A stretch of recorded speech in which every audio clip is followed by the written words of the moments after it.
The next big goal for Project Vandemic is a test drive. Getting the engine running was a big step in that direction, but there are some loose ends to tie up and we need to install the thing. So sit back, relax, and watch to see if pulling an all-nighter will be enough to get this bus rolling under its own power. I've had a few opportunities over the last several days to come out and do a few cold starts with the engine, and it's revealed just a couple of things. Overall, it looks pretty good. The biggest thing was totally my fault. I didn't tighten down one of the jam nuts enough on one of the rockers here. I guess that had been number 3 intake. It actually came all the way off, and when I pulled the valve cover off, it was sitting in the bottom of the valve cover. So kind of a spooky moment, but it sure did explain the sound I was hearing. So got that situated and tightened down. Actually redid all the valves and retightened all of the jam nuts just to be sure.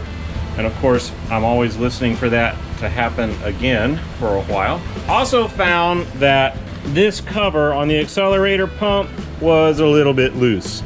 So when the accelerator was operating, there was a little bit of fuel squirting out here. And because the fuel was going that way instead of down into the intake, there was a little bit of a stumble right off of idle because it wasn't getting the full shot of fuel that it needed. So got that tightened up, and that seems to have gone away. Now there's one last thing that needs to be addressed, and that's this little cam here, the fast idle cam. There's a pin over here that is kind of a limit pin. On this end of it, it's nice and loose and it moves freely, which is, you know, what's supposed to happen. But check that out. It just kind of stops on its own. Lubrication is not the issue, there's an alignment issue. It's rubbing up against that pin a little bit on the left-hand side of the opening, and it continues to feel that way all the way down. So I think a couple of minutes with a Dremel is gonna solve this. So let's get this thing off and modify it a little bit, and then we'll crank the engine again and see where we are.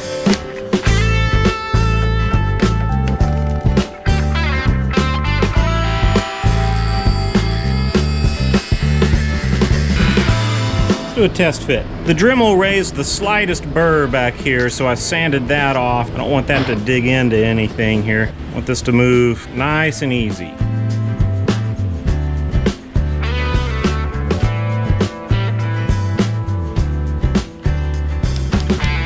Okay, I think that's what we want.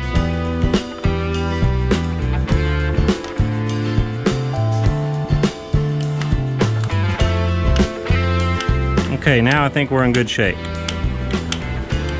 And we have probably squirt a pile of fuel down the throat of the car.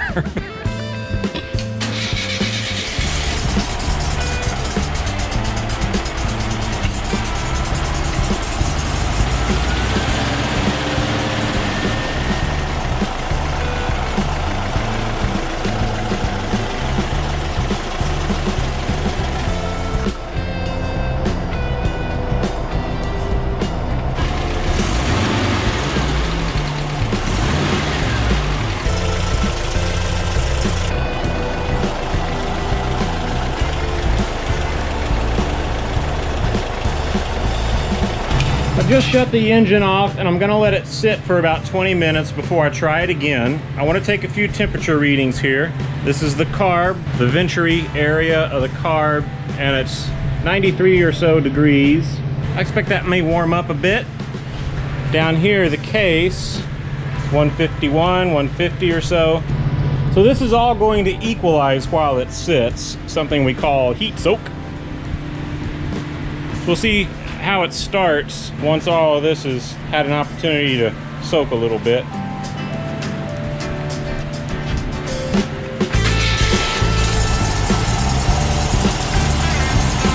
I'll dig it.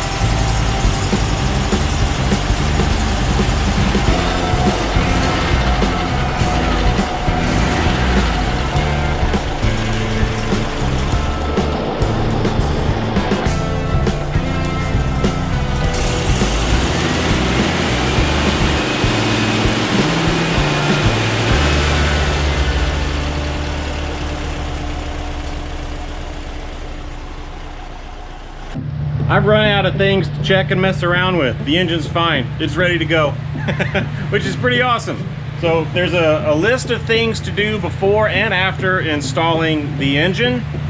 That leads up, of course, to a test drive, which will be awesome. So I'm going to move on to those things. I think the engine's in great shape.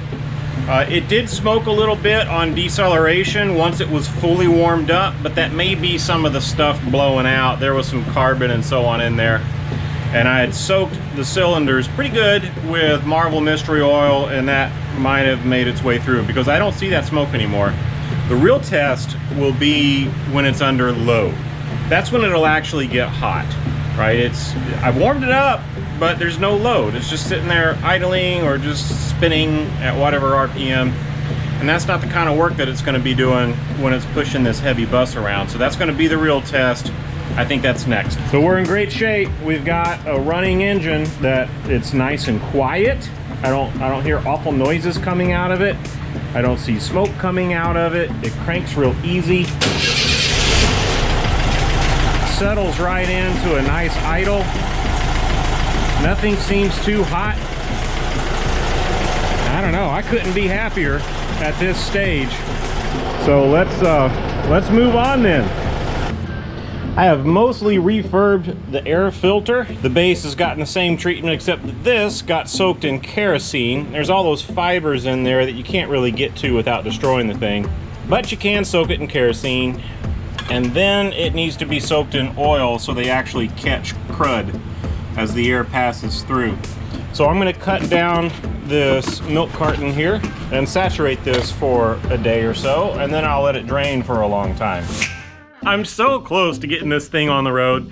I think if I push through a little bit here, I might be able to do a midnight test drive. We do have some electrical work to do in the engine bay, so we got to knock that out. I forgot to put the seal that goes back here, so I'm going to mess with this a little bit and get the seals right. I mean, all this work on the cooling tin was for a reason, and I want to make sure I get it right back here. So we're going to do that. We're going to pull the blower off. Need to top up the reduction gear boxes, cinch down the axle boots, need to do something with the accelerator, need to do something with the Bowden tube.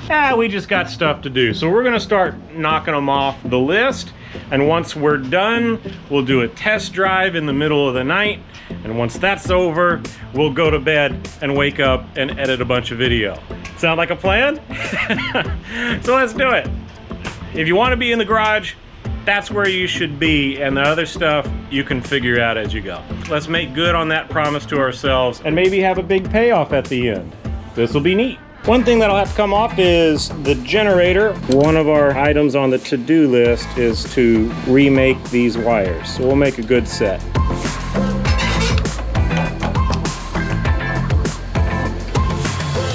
I've pulled the gauge wire and the idiot light wire off of the oil pressure sender. I do need to pull this hot wire off the coil. I don't think I'm going to test run this thing again until it's in the vehicle.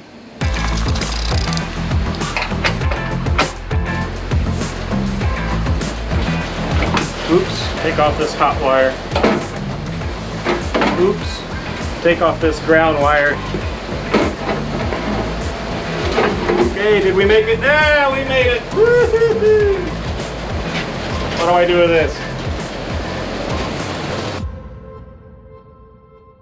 So here's the plan. The opening in the housing is 2 3/4 inches wide. This oil cooler is 2 inches wide. So I have 3/4 of an inch that need to be filled up with gasket or weather stripping. So I've got a 1/2 inch on this side, that leaves a 1/4 inch on the other side. This weather stripping happens to be 1/4 of an inch. So I'm going to hold it in place with some very high bond tape. And I'll put 2 layers of this up this side and 1 layer of this on the back side. Maybe 1 layer to that, 1 layer there, and then 1 layer across all of it. That'll look kind of nice. All right, let's do that. Seems simple enough.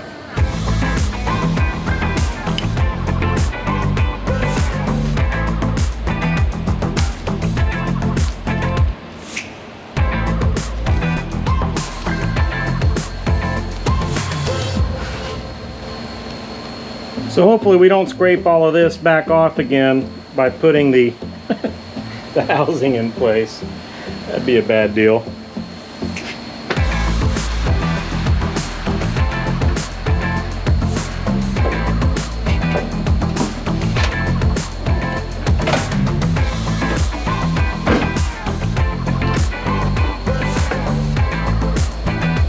All right, that should be a nice tight seal. That's good.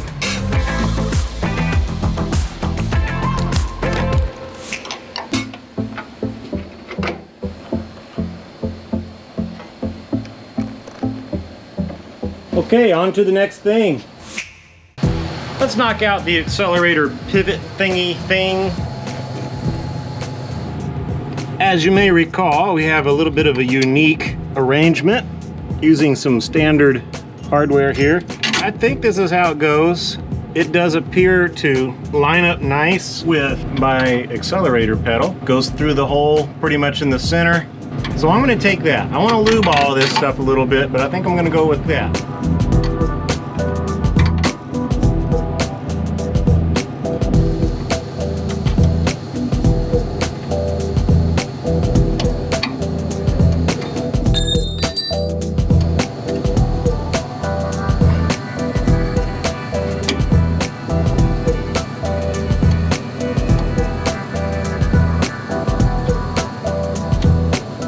Okay, we're gonna go up there and install the boot and then get the little clippy clip involved with the accelerator pedal.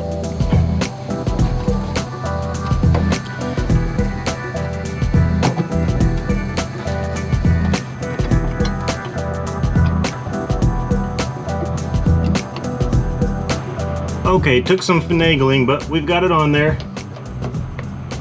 And everything seems to work smooth. So we're good.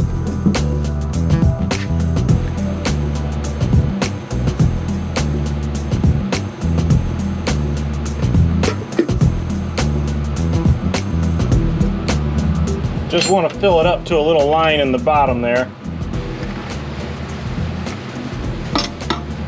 Okay, air filter is ready. Seems like a long time ago that I forgot to put this on the Bowden tube. So let's do it now.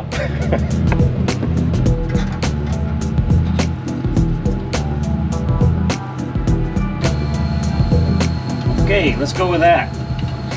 Going to prepare the tank for installation and go ahead and get it put in place. I want to make sure that this surface is nice and clean. It's the aluminum crush washer that goes up against this.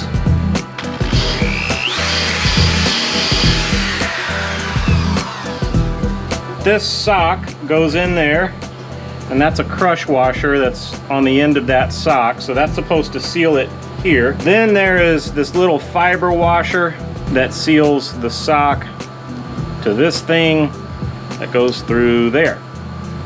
So I'll install all of this once the tank is in place.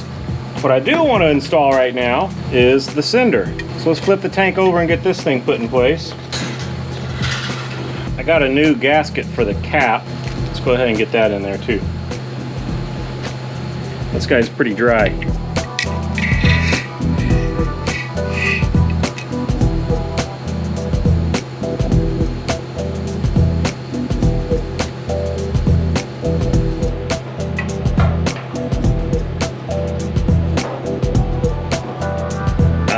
I want to clean those threads out. There might be a little bit of rust and a little bit of paint maybe. So I'll just run these through a couple of times. Yeah, those are shiny now, so that's what I want. I'll do these others just to cover them all.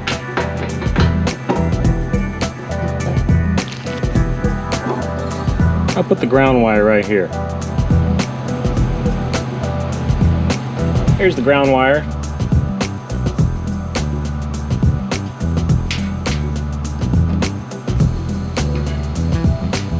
Then we have our tank to body gasket here that is probably going to get totally dislodged throughout this process, but we'll start it where we want it. I think I want to go in that way and then see if I can come around this way. Just a little bit of finagling. Hey, that wasn't bad at all. The key was getting the neck of the tank all the way up into this hole before trying to rotate the rest of the tank into place. But that did the trick. The body to tank seal even looks like it's in place.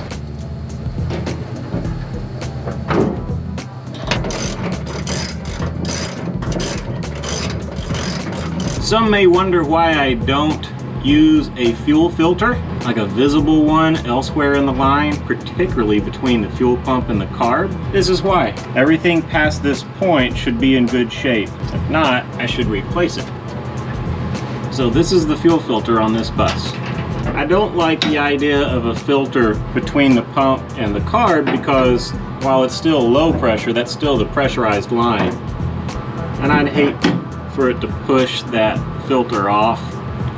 Or if the filter breaks, they are cheap plastic things. If that breaks, you've got a problem. Also, it adds a little bit of weight because it does mostly fill up with fuel. And I think that's hard on the fuel inlet on the carb. So this is the fuel filter. Well, I ran into a little bit of a problem.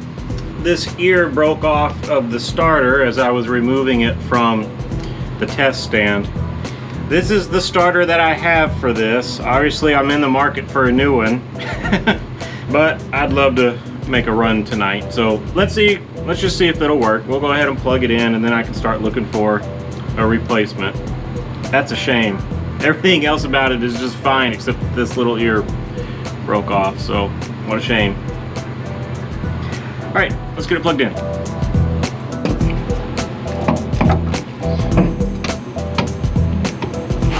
I'll go ahead and put this in here. Maybe this will take up some slack. Awesome.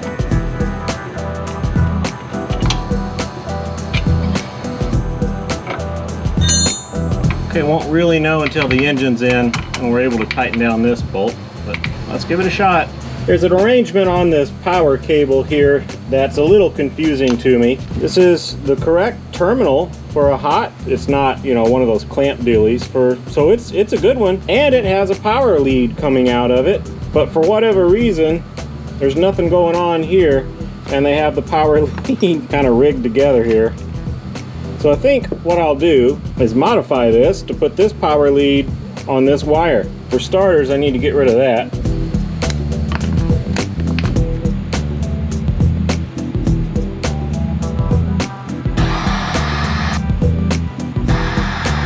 So this is the hot wire that goes to the battery terminal on the regulator. We're going to replace this. Okay, while we're over here, let's make a little adapter to go from the spade lug terminal on the oil pressure sender over to a ring terminal. Okay, we'll come back to that when we need it. Let's install this power cable.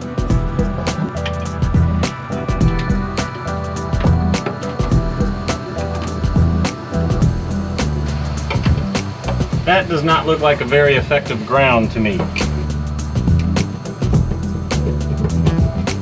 That looks a little better.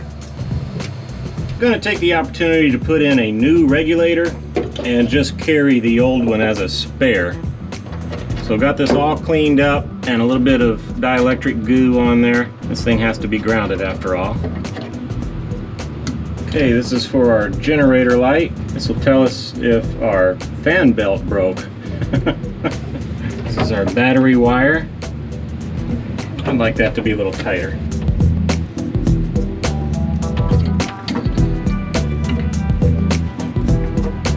Alright, we've got our coil wire and our oil pressure wires here. So these will stand by, waiting for the engine.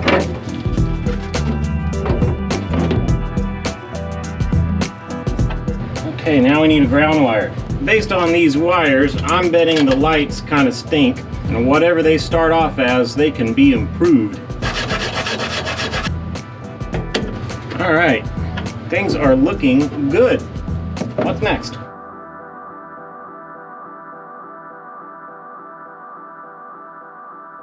Well, this is getting pretty exciting. We're going to go ahead and put the engine on the ATV jack and install the thing. Then we'll have a few more things to do, but this is pretty cool.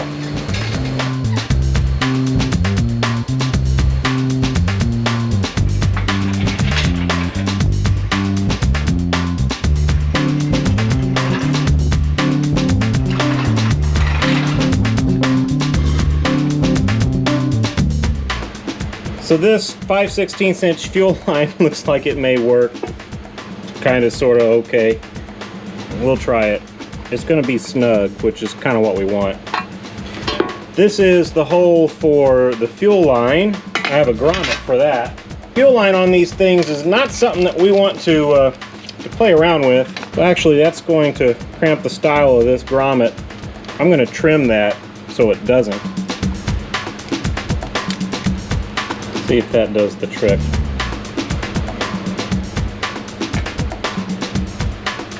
Looks nice.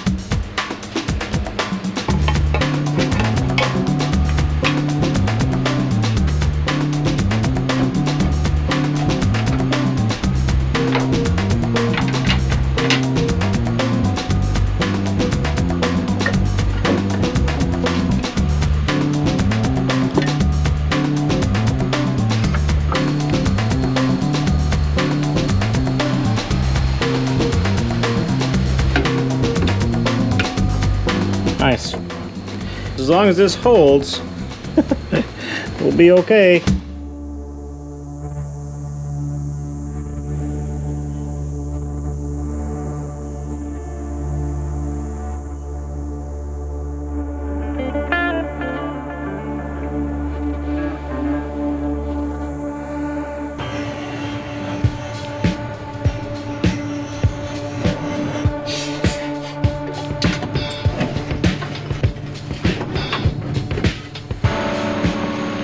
It is almost 2 a.m. and the engine is in.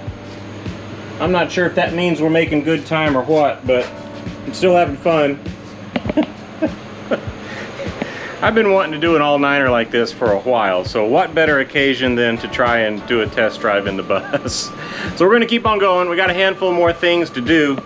Need to make some wires for the generator, the plus wire and the field wire. So I have the terminals that I need here. Let's go ahead and get this thing put together. We're going to make these wires just a little bigger and a little longer, give better routing options, and a little bit of margin of safety there.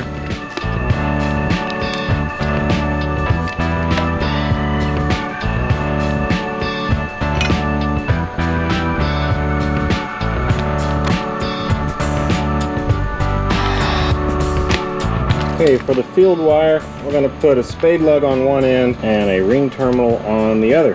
This is 12 gauge. I'm pretty sure that 14 gauge would have been just fine, but we'll go with it. I'm out of black heat shrink, so I'll just use this yeller.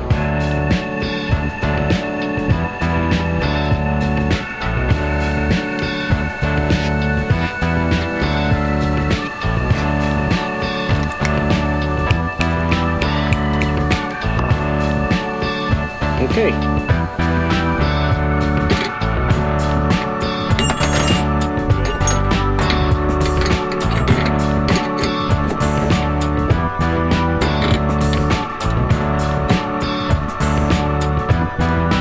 I found these little boots that slip over these posts on the generator.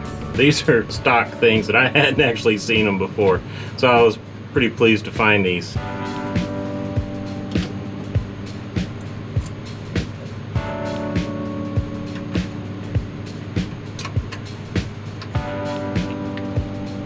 Isn't that cute? Like it was made to be there. I'm gonna snake these back here. Okay, here's our coil positive. This is our oil pressure. All I get to do right now is have the idiot light. I'll have to run a wire for the gauge, but for now this will be fine. I need to make a metal fuel line, so I'm gonna use this coat hanger because I think that'll work. Okay, seriously folks. Gonna use this metal coat hanger to make a pattern for a metal fuel line. Back here, on the other side of the firewall tin, where the fuel line goes right over the exhaust for number 3. That's a lot of heat there. So I want the metal fuel line for that, and then to reach over to the outlet. But I need to bend it in such a way that it can be put in and removed and put in and removed without a lot of hassle, right?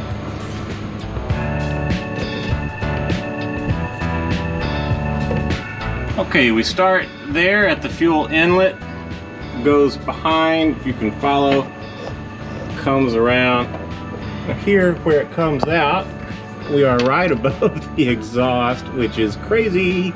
We want to go up and hit those clips. We definitely want to go up and away from this. Okay, this looks good. Let's see if we can make a metal line that pretty much does this. This is at the fuel inlet, comes around the blower housing, through the grommet, and then comes over towards the outlet of the tank.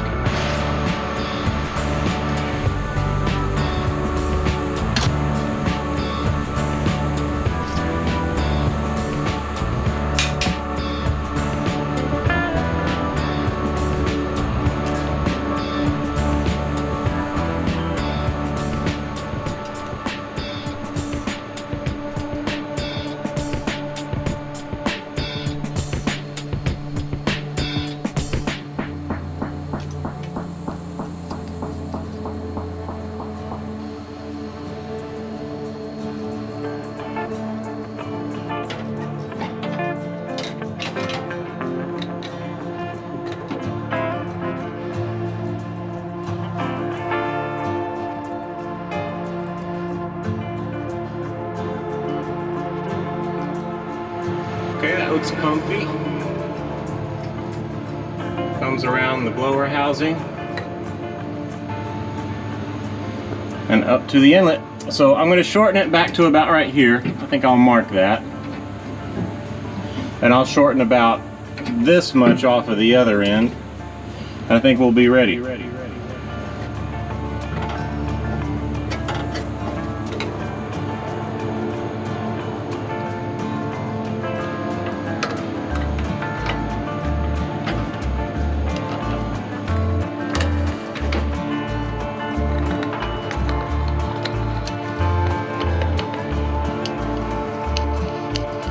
This is starting to get kind of serious, folks. Okay, hopefully nothing melts. Cool.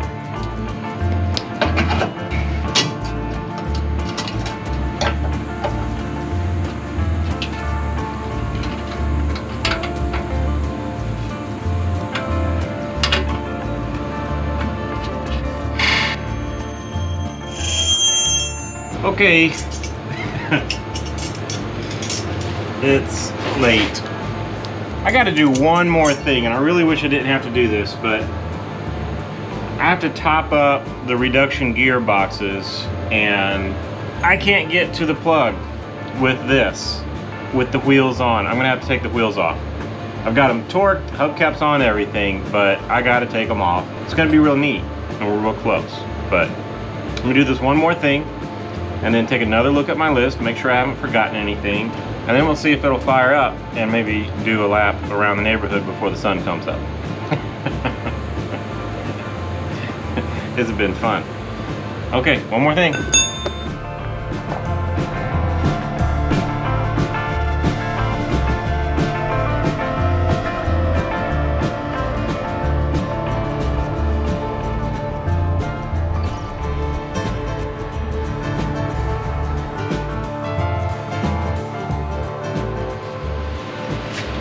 It's 10 till 5. I think I'm ready to go. So topped off the reduction gearboxes, have the wheels back on, torqued properly, ready to go. I think the engine is buttoned up. I believe I've hooked up all of the electrical. I know it has a little bit of fuel. I'm going to crank it, and if there's no leaks, I'll add a little more fuel. I'm ready to go there. Here's a finishing touch.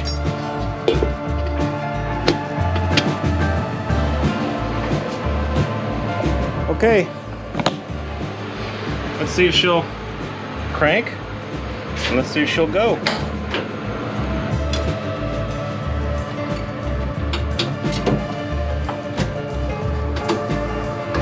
Got lights.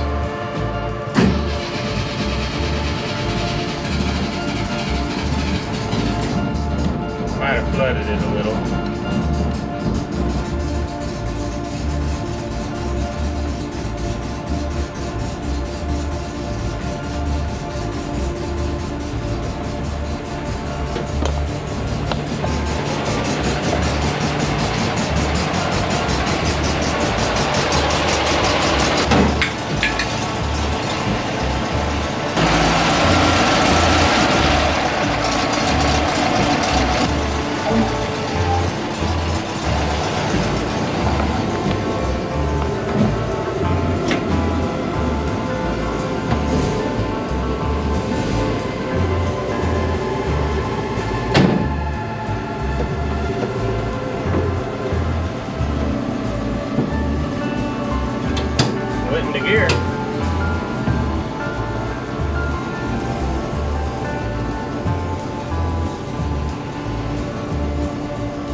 Brakes feel okay.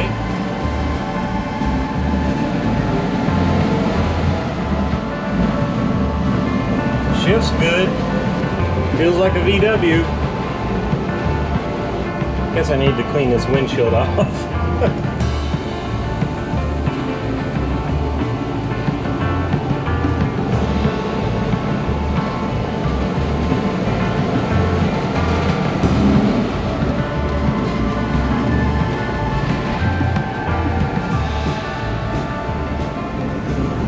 Boy, it's fun to drive.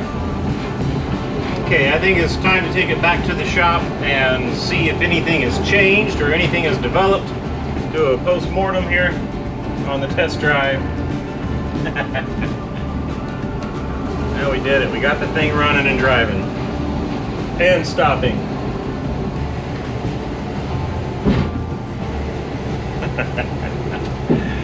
We did it.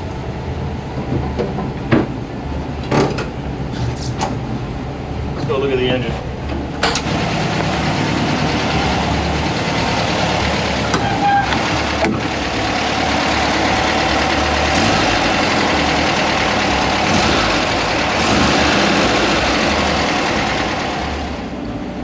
No oil light, so that's good. Okay, that's a wrap. 5:04, all right. Yeah, time to take a shower and get some rest. But cool, check it out, folks. We did it. Now, I'm not gonna say it's on the road. It's running, driving, and stopping, and it seems on its way to being on the road, but we're not there yet. We need to get this thing totally roadworthy, all the way buttoned up. I don't want to drive it like this, you know. Check a bunch of stuff.